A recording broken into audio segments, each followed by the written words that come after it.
আসসালামু আলাইকুম। আমি সোনিয়া সুরভি। নেচার অ্যান্ড স্টাডি বিডি চ্যানেলে আপনাদের সবাইকে স্বাগতম। আজকে আলোচনা করব এসএসসি এক্সাম 2026 সালের শিক্ষার্থীদের বাংলা প্রথম পত্র সাবজেক্ট নিয়ে। ইতিমধ্যেই তোমাদের টেস্ট এক্সাম শেষ হয়েছে, সামনে তোমাদের ফাইনাল এক্সাম।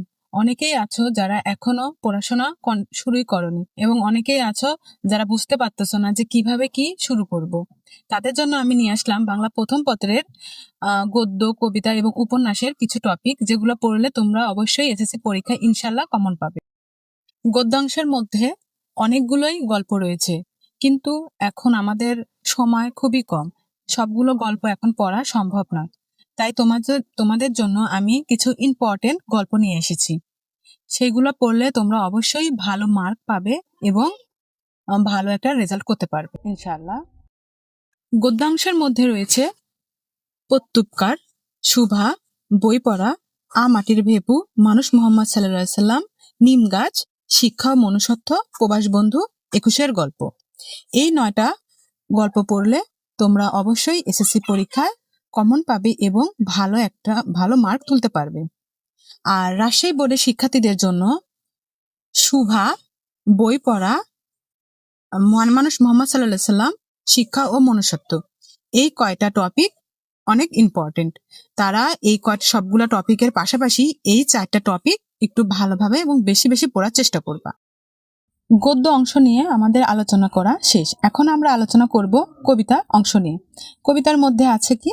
কপোতাং নদ, জীবন বিনিময়, ওমর ফারুক, সেই দিন এই মাঠ, বৃষ্টি, আমি কোনো আগন্তুক নই, তোমাকে পাওয়ার জন্য হে স্বাধীনতা, আর বসিক।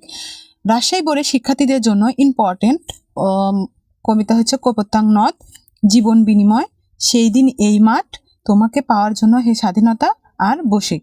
এই কয়েকটা রাজশাহী বোর্ডের জন্য খুবই ইম্পর্টেন্ট। এই 8টাই আপনারা সবগুলাই পড়বেন, কিন্তু যারা রাজশাহী বোর্ডের মধ্যে আছেন তারা এই 5টায় একটু বেশি গুরুত্ব দিয়ে পড়বেন।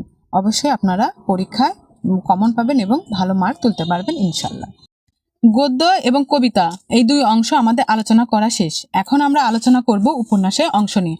প্রতি বছরের থেকে এবার উপন্যাসের দিকটা একটু আলাদা, কারণ প্রতিবার উপন্যাসের 2টা উপন্যাসে থাকে, কিন্তু এইবার শুধু একটা উপন্যাস আছে, সেটা হচ্ছে 1971। উপন্যাস থেকে প্রশ্ন আসবে আমাদের 4টি। তো 4টি প্রশ্নের মধ্যে আমাদের 2টি অ্যান্সার করতে হবে। তাহলে আমাদের উপন্যাসে বেশি ফোকাস করা জরুরি, কারণ আমরা যদি 2টি অ্যান্সার ভালোভাবে করতে পারি তাহলে কিন্তু আমরা ভালো একটা মার্ক তুলতে পারবো। এবং আমাদের পুরো সিলেবাসের মধ্যে থেকে আমাদের 7টি প্রশ্নের অ্যান্সার করতে হবে। তার মধ্যে গদ্য অংশ থেকে 2টি অ্যান্সার করতে হবে, কবিতা থেকে 2টি এবং উপন্যাস থেকে 2টি। এই মোট 6টি প্রশ্নের অ্যান্সার করতে হবে, এবং আমাদের একটি প্রশ্নের অ্যান্সার যে কোনো একটির মধ্যে থেকে করলে হবে। তাহলে আমরা যদি উপন্যাসের 4টির মধ্যে থেকে 4টি যদি কমন পাই, তাহলে আমরা 3টি অ্যান্সার অনায়াসে করতে পারবো। তাহলে আমাদের কিন্তু মার্ক তোলাটা অনেক ইজি হবে এবং আমরা ভালো একটা মার্ক তুলতে পারবো।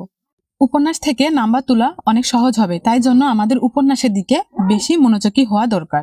আমাদের শর্ট সিলেবাস যদি আপনাদের ভালো লেগে থাকে তাহলে ভিডিওতে একটি লাইক করুন, আর পরবর্তীতে কোনো সাবজেক্টের শর্ট সিলেবাস পেতে চাইলে আমাদেরকে কমেন্টে জানাবেন অবশ্যই।